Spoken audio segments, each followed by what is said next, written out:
नमस्कार दोस्तों, सभी सरकारी कर्मचारी, राज्य कर्मचारी और ईपीएस 95 पेंशन धारकों के लिए इस वक्त की बहुत ही बड़ी और प्रमुख खबरें लेकर हाजिर हो चुके हैं। जी हां दोस्तों, आप सभी के लिए पहली और बड़ी खबर की बात करें तो ईपीएस 95 हायर पेंशन पर बड़ा दावा आप सभी के लिए बताया जा रहा है। जी हां दोस्तों, ईपीएफ 95 हायर पेंशन कर्मचारी भविष्य निधि संगठन और कोर्ट की अवमानना पर बड़ा दावा हाल फिलहाल में आप सभी के लिए सामने निकल कर आ चुका है। इसके बारे में दोस्तों आज की इस वीडियो के अंदर बात करेंगे। साथ ही दोस्तों बात करेंगे कर्मचारियों के लिए आई नई खुशखबरी।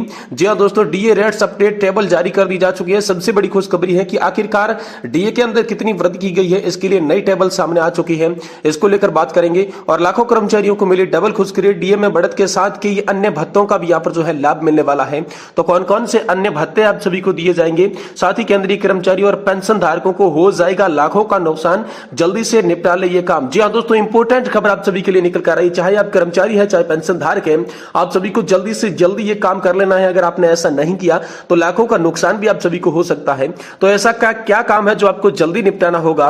और साथ ही केंद्रीय कर्मचारियों को एक शानदार तोहफा है, खुशखबरी आप सभी के लिए आदेश जारी हो चुका है। तो अभी डीओपीटी ने जारी किया महत्वपूर्ण आदेश, पेंशन धारकों और कर्मचारियों की हो गई बल्ले बल्ले। तो आखिरकार पेंशन धारकों और कर्मचारियों की बल्ले बल्ले कैसे हुई है। साथ ही दोस्तों आप सभी की एडिशनल पेंशन बहाली को लेकर भी आज की इस वीडियो के अंदर बात करने वाली है। यानी कि पेंशन से जुड़े तमाम बड़े मुद्दों की चर्चा आज की इस वीडियो के अंदर करेंगे। इसलिए आप सभी से निवेदन है कि दोस्तों आप वीडियो को लास्ट तक जरूर देखिएगा।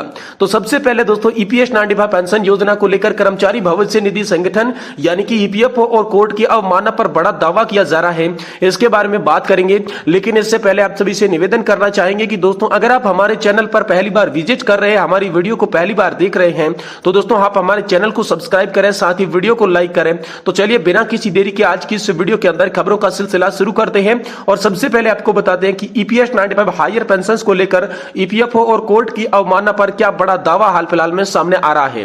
जी दोस्तों, पेंशन भोगियों का कहना है कि पेंशन भोगी भारी मानसिक और शारीरिक दबाव का सामना कर रहे हैं। जी हां दोस्तों, सुप्रीम कोर्ट के फैसले के बाद ईपीएस पेंशन के मामले की यात्रा पर पेंशनर्स इंद्रनाथ ठाकुर ने पूरी पड़ताल करके एक पोस्ट किया। इस पोस्ट में दावा किया गया था कि 4 नवंबर 2022 को सुप्रीम कोर्ट ने पेंशनर्स के पक्ष में बहुत ही शासीय निर्णय दिया और न्याय दिया। वहीं कुछ सवाल भी उठाए गए। लिखा गया कि विशेषज्ञों द्वारा कुछ खामियां भी देखी गई हैं, तो इस तरह की शंका से इनकार नहीं किया जा सकता।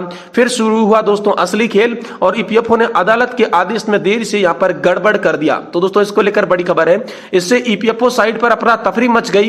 कोर्ट द्वारा दी गई समय सीमा के 4 महीने के बाद लिंक उपलब्ध होने के बाद उन्हें इसे पीपीओ से लिंक करने का बजाय यूएन से लिंक कर दिया गया, जो कि 2018 तक सेवानिवृत्ति लोगों के लिए सक्रिय नहीं था। वही दोस्तों सोशल मीडिया पर ईपीएस 95 हायर पेंशन को लेकर मुद्दों पर यह भी कहा गया कि उन्होंने एक्टिवेट लिंक को भी बेकार कर दिया और किसी भी प्रतिष्ठान में कोई भी बदलाव नहीं करने का मौखिक निर्देश भी जारी कर दिया।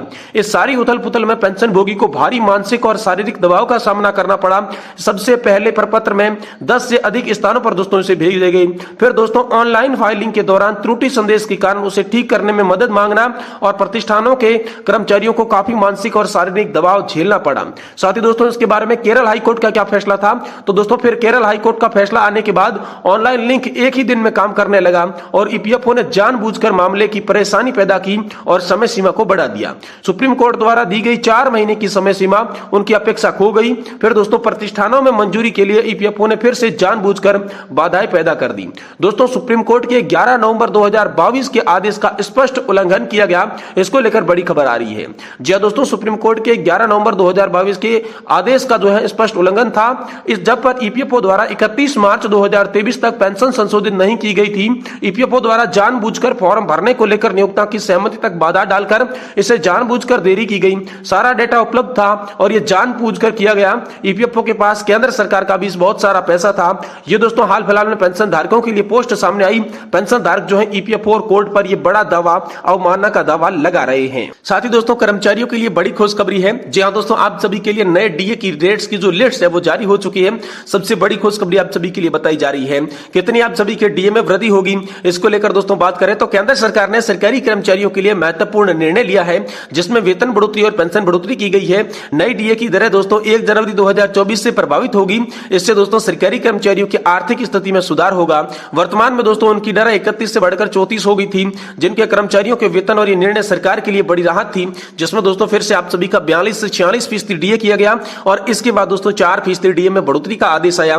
तो कब से दोस्तों डीए एरियर का फायदा आप सभी को मिलेगा, तो सरकारी कर्मचारियों को डीए एरियर का लाभ जो कि उनके वेतन और उनकी पेंशन में किया जाएगा। इस निर्णय से कर्मचारियों और पेंशन धारकों की आर्थिक स्थिति सुधरने पर यहाँ पर जोर दिया जा रहा है। सरकार के द्वारा विशेष आदि जारी होने के बाद मनोबल भी बढ़ेगा और इस समय सरकार ने कदम सराहनीय है क्योंकि कर्मचारियों और पेंशन धारकों के हित में है। आप देख सकते हैं यहाँ पर डीए की रेट्स भी आप सभी के लिए जारी कर दी गई है। बड़ी लिस्ट आप सभी के लिए सामने आ चुकी है। वही दोस्तों सभी कर्मचारियों के लिए खुशखबरी है, डीए में बढ़त के साथ ही मिलेगा कई अन्य भत्तों का लाभ। जी हाँ दोस्तों, आप सभी के लिए डीए बढ़ोतरी के साथ साथ अन्य भत्तों का लाभ भी दोस्तों आप सभी के लिए बता दिया जा चुका है। तो जिसके तहत हम आपको बताएंगे कि डीए बढ़ोतरी के साथ साथ आप सभी को अन्य भत्ते जो हैं वो किस प्रकार से मिलेंगे, किस प्रकार से मिलने वाले हैं। बहुत ही बड़ा आप सभी के लिए ऐलान दोस्तों यहां पर हो चुका है। जी दोस्तों, केंद्रीय कर्मचारियों को शानदार तोहफा, खुशखबरी का आदेश आप सभी के लिए सामने आ चुका है। जी दोस्तों, अभी डीओपीटी ने जारी किया है महत्वपूर्ण आदेश जिसमें कर्मचारी और पेंशन धारकों की बल्ले बल्ले हो गई है।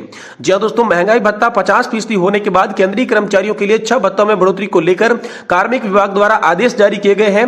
इसमें दोस्तों 48 लाख से ज्यादा सेवारत कर्मचारियों को फायदा होगा और 2/4/2024 को डीओपीटी के द्वारा केंद्रीय कर्मचारियों को मिलने वाले अलाउंस के बारे में एक महत्वपूर्ण ऑफिस मेमोरेंडम जारी किया गया। 1 जनवरी 2024 से ही केंद्रीय कर्मचारियों का महंगाई भत्ता 50% हो चुका है। अब केंद्रीय कर्मचारियों को कई भत्ते बढ़कर मिलेंगे, उनके भत्तों में लगभग 25% की बढ़ोतरी हो चुकी है। तो डीओपीटी द्वारा आदेश जारी किया गया जिसके तहत 6 मुख्य भत्ते दोस्तों आप सभी के लिए बताई जा रही हैं, जिसमें पहला है चिल्ड्रन एजुकेशनल अलाउंस और हॉस्टल सब्सिडी, जिसमें दिव्यांग बच्चों के लिए भी चिल्ड्रन अलाउंस है। दूसरा है दोस्तों जोखिम भत्ता यानी कि रिस्क अलाउंस। तीसरा है नाइट ड्यूटी अलाउंस। चौथा है ओवर टाइम अलाउंस। पांचवा है दोस्तों पार्लियामेंट असिस्टेंट अलाउंस और छठा है दिव्यांग महिला कर्मचारी के लिए बाल देखभाल स्पेशल भत्ता। तो दोस्तों इन भत्तों में आप सभी के लिए 25% की बढ़ोतरी की गई है। इसके लिए दोस्तों बड़े आदेश हाल फिलहाल में आप सभी के लिए जारी किए गए हैं। साथ ही दोस्तों कर्मचारियों और पेंशन धारकों को हो जाएगा लाखों का नुकसान, जल्दी से निपटा ले ये काम। तो दोस्तों आखिरकार जल्दी से लाभ कौन सा काम निपटाना है, तो केंद्र सरकार की तरफ से एक महत्वपूर्ण आदेश जारी किया गया है। आपकी जानकारी के लिए आपको बता दूं कि केंद्र सरकार ने केंद्रीय कर्मचारियों और पेंशन भोगियों के स्वास्थ्य देखभाल के लिए सीजीएचसी की शुरुआत 1954 में की थी। इस योजना का उद्देश्य सरकारी कर्मचारियों और पेंशन भोगियों के साथ उनके आश्रितों को स्वास्थ्य सेवा प्रदान करना है। इसका लगभग दोस्तों 41 लाख से अधिक लाभार्थी इस योजना का लाभ उठा रहे हैं। केंद्र सरकार ने दोस्तों सीजीएचएस से बड़े नियमों में बदलाव कर दिया है, जो कि आपके लिए जानकारी जाना बेहद जरूरी है, वरना दोस्तों आप सभी को स्वास्थ्य सेवाओं का लाभ नहीं मिल पाएगा। वही दोस्तों यहाँ पर आप सभी की एडिशनल पेंशन बढ़ोतरी को लेकर बड़ी खबर हाल फिलहाल में सामने आ चुकी है। केंद्र सरकार ने एडिशनल पेंशन भुगतान करने के लिए निर्देश जारी कर दिए हैं और बैंकों को इसके आदेश मिल चुके हैं। जी दोस्तों, पेंशन भोगी इसे लेकर काफी कंफ्यूजन में थे कि आखिरकार उनको एडिशनल पेंशन का भुगतान किस प्रकार से किया जाएगा। तो जैसे ही दोस्तों पेंशन भोगी 80 साल की उम्र पूरी कर लेते हैं तो उनकी बेसिक पेंशन में 20% की बढ़ोतरी हो जाती है। इसका फायदा पेंशन भोगियों के साथ साथ फैमिली पेंशन भोगियों को भी दिया जाता है। तो उसकी पूरी डिटेल से हम आपको बताते हैं कि आखिर कितनी एज पर सभी को कितना पेंशन बढ़ोतरी मिलेगा। तो दोस्तों यहां पर बात करें तो 80 से 85 वर्ष की आयु के साथ साथ दोस्तों आप सभी को फैमिली पेंशन और बेसिक पेंशन के अंदर 20% का फायदा मिलेगा। वहीं अगर आपको 30% बेसिक पेंशन और फैमिली पेंशन का फायदा लेना है तो दोस्तों आपकी एज 85 वर्ष से लगाकर 90 वर्ष के बीच में होनी चाहिए, तभी आपको 30% एडिशनल पेंशन का फायदा मिलेगा। और 90 वर्ष से लगाकर 95 वर्ष से कम वाले लोगों को 40% एडिशनल और फैमिली पेंशन में बढ़ोतरी। वही दोस्तों 95 वर्ष से लगाकर 100 वर्ष जिनकी भी आयु हो चुकी है उससे कम है तो दोस्तों उन्हें बेसिक पेंशन के अंदर 50% का जो है लाभ देखने को मिलेगा। वही दोस्तों महत्वपूर्ण अपडेट इनके लिए है कि 100 वर्ष या फिर इससे अधिक जो भी कर्मचारी है उनके लिए दोस्तों 100% बेसिक पेंशन और फैमिली पेंशन के अंदर बढ़ोतरी मिलेगी। जो पेंशन आपको रिटायरमेंट होते समय या फिर शुरुआती के टाइम में मिल रही थी उनकी ठीक डबल पेंशन मिलेगी, लेकिन इसके लिए शर्त यह है कि आपको 100 वर्ष या फिर इससे अधिक का होना बेहद ही जरूरी है। साथ ही साथ दोस्तों यहां पर बात करें तो लगातार कर्मचारी संगठनों के द्वारा मांग की जा रही थी कि उनकी एडिशनल पेंशन में 5, 10 और 15% की पेंशन बढ़ोतरी की जाए, क्योंकि 80 साल से ज्यादा उम्र के लोग कम ही होते हैं। ऐसे में दोस्तों यहां पर 5, 10 और 15% की यहां पर एडिशनल पेंशन बढ़ोतरी क्रमशः 65, 70 और 75 साल की एज पर दी जाए। लेकिन दोस्तों इस पर हाल फिलहाल में सरकार की तरफ से कोई भी अपडेट सामने नहीं आया है। वही दोस्तों पेंशन और पेंशन से जुड़े ताजा अपडेट के लिए आप हमारे चैनल को सब्सक्राइब कर लें और वीडियो की जानकारी अगर आपको अच्छी लगी है तो दोस्तों वीडियो को लाइक जरूर करें।